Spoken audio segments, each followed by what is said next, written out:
Bonjour, j'espère que vous allez bien, bienvenue sur ma chaîne. Donc cette vidéo va vous parler de comment travailler avec la pleine lune. Parce que si vous voulez faire des petits rituels, connaître un petit peu les couleurs et tout ça, donc ça peut toujours être utile. Donc c'est parti, je prends mes petites notes.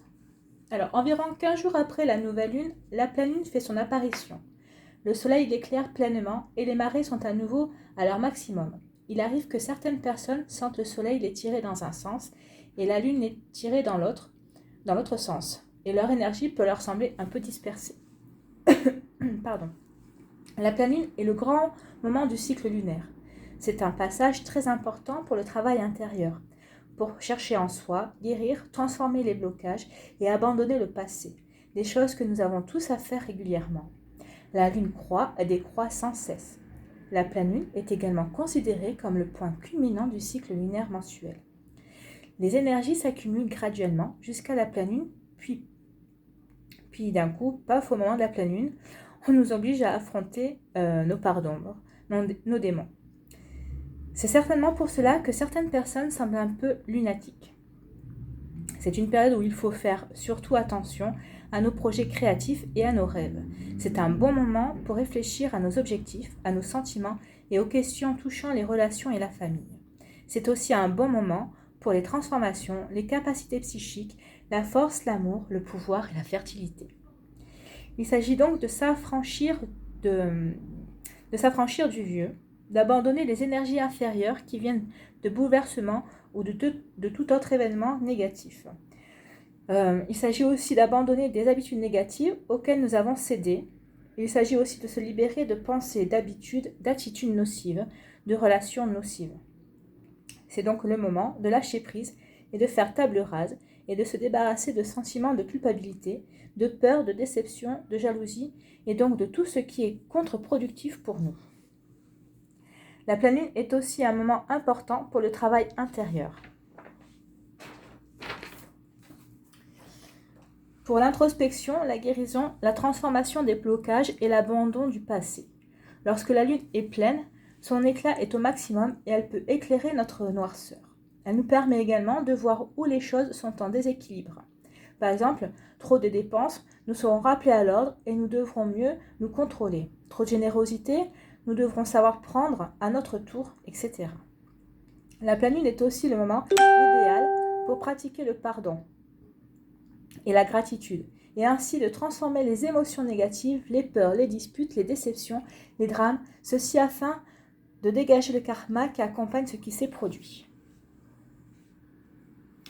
Nous devons nous pardonner ou pardonner à quelqu'un. Cela peut paraître difficile, mais ça ne l'est pas forcément. D'ailleurs, je fais un clin d'œil à ma sœur à ce sujet, car on en a déjà parlé. Et le pardon est nécessaire de toute façon. Lorsqu'on nous met à l'épreuve, nous devons chercher là où les leçons que la situation nous enseigne. C'est un contexte destiné à faire évoluer notre âme, à nous faire évoluer, et nous ne devons pas prendre cela comme une offense. En tirant la leçon, nous pourrons passer à autre chose.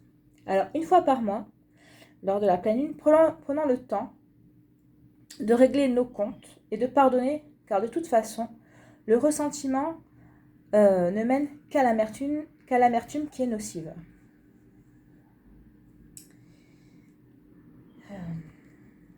Le meilleur moment pour effectuer notre travail de pardon de la pleine lune, alors c'est le soir. Alors certains diront que c'est le soir qui précède la pleine lune, plutôt que celui qui suit. Enfin moi je fais le jour de la pleine lune même. Après vous pouvez le faire, alors moi j'ai plutôt une croyance, c'est dire 3 jours avant ou 3 jours après, mais pas au-delà. Après vous le faites quand vous le sentez, il faut que ça vibre avec votre cœur. À partir du moment où vous le faites avec votre cœur et avec votre ressenti, ça ne peut être que juste de toute façon. Donc voilà. Donc parfois on peut pardonner et oublier, et puis parfois on peut pardonner mais pas oublier. Alors il faut pas oublier faut savoir que le pardon ne justifie pas le comportement, les gestes et les paroles. Cela signifie juste que nous avons affronté la situation et que nous pouvons passer à autre chose. Mais on peut pardonner et sans oublier, ça c'est vrai, ça c'est sûr. De plus, la colère émet des vibrations basses. alors que le pardon vibre de manière plus pure, plus propre. Ceci afin de matérialiser nos rêves.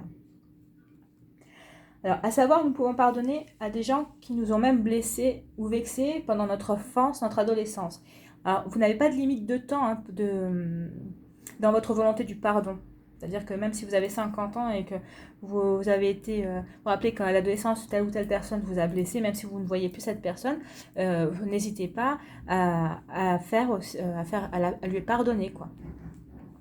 Parce que vous, ça vous fera du bien.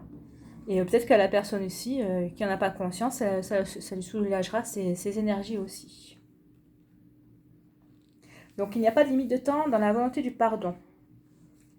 Alors c'est Nelson Mandela qui disait « Le pardon libère l'âme, il fait disparaître la peur. C'est pourquoi le pardon est une arme si puissante. » Effectivement, quand on pardonne, on se sent plus léger.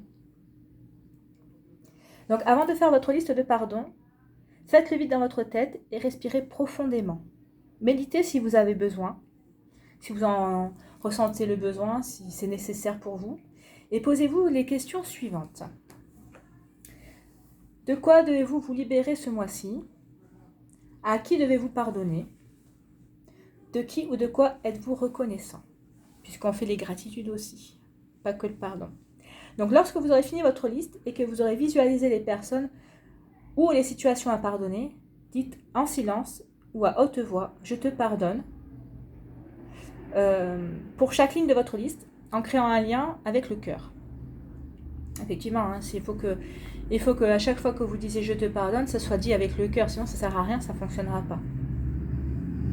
Donc ensuite, vous pouvez déchirer votre liste en petits morceaux pour libérer les énergies. Et vous faites l'équivalent avec ce dont vous êtes reconnaissant, ce dont vous avez de la gratitude. Vous faites pareil.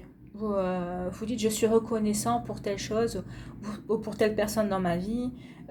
Voilà, vous faites une petite liste, c'est pas la peine d'en faire beaucoup. Hein, on va dire entre minimum 3 et maximum 10. Quoi. Enfin, aussi bien pour les pardons que pour la reconnaissance et la gratitude. Parce que de toute façon, ça c'est quelque chose que si ça, vous voyez que ça vous fait du bien et que ça vous convient et que vous êtes persuadé que ça marche, ça c'est quelque chose que vous pouvez faire tous les mois. Donc c'est pas la peine de... De toute façon, si vous en faites trop, ça marchera pas. Parce que vous ne focaliserez pas assez votre attention sur les principaux pardons que vous devez faire. Et donc vous ne pourrez pas bien poser votre intention en fait. La pleine lune est aussi un moment excellent pour nettoyer, purifier et charger vos cristaux, vos oracles et autres outils magiques. Alors moi personnellement, je ne cherche pas les cristaux lors de la pleine lune. Moi ce que je fais c'est que, alors ceux qui le peuvent, hein, de cristaux, je les passe sous une eau de source. D'autres vous diront que l'eau de robinet c'est bien, mais bon, moi je préfère plutôt une eau de source. Et ensuite je les mets au soleil pour qu'ils chargent. Donc l'eau de source va les purifier et ils vont être chargés en énergie avec le soleil. Après vous pouvez faire ça, mettre vos cristaux lors de la pleine lune. Hein. Par contre les oracles, oui je les purifie lors de la pleine lune. Donc après vous pouvez disposer disposez-les de sorte, vos cristaux, vos oracles, vos outils magiques, disposez-les de sorte que la lumière de la lune puisse les toucher. Si vous pouvez le faire en toute sécurité, laissez-les dehors. Alors par contre, à savoir qu'il faudra que vous rentriez vos cristaux, vos outils magiques ou vos oracles avant que le soleil ne les touche. Parce que sinon ça ne sert à rien puisqu'ils n'auront pas l'énergie de la pleine lune. Alors, quand vous faites votre petite méditation pour préparer votre gratitude ou votre liste de pardon, vous pouvez vous entourer de différentes choses peut-être pour vous aider à monter les énergies de pardon ou de gratitude, c'est possible. Donc, à savoir que la couleur de la pleine lune, c'est le bleu, le blanc, le jaune et l'orange. Donc, vous pouvez prendre une bougie jaune, je vous ai posé, alors ça c'est une chandelle, mais vous pouvez prendre des bougies de chauffe-plat ou d'autres petites bougies, hein, ça marche aussi bien.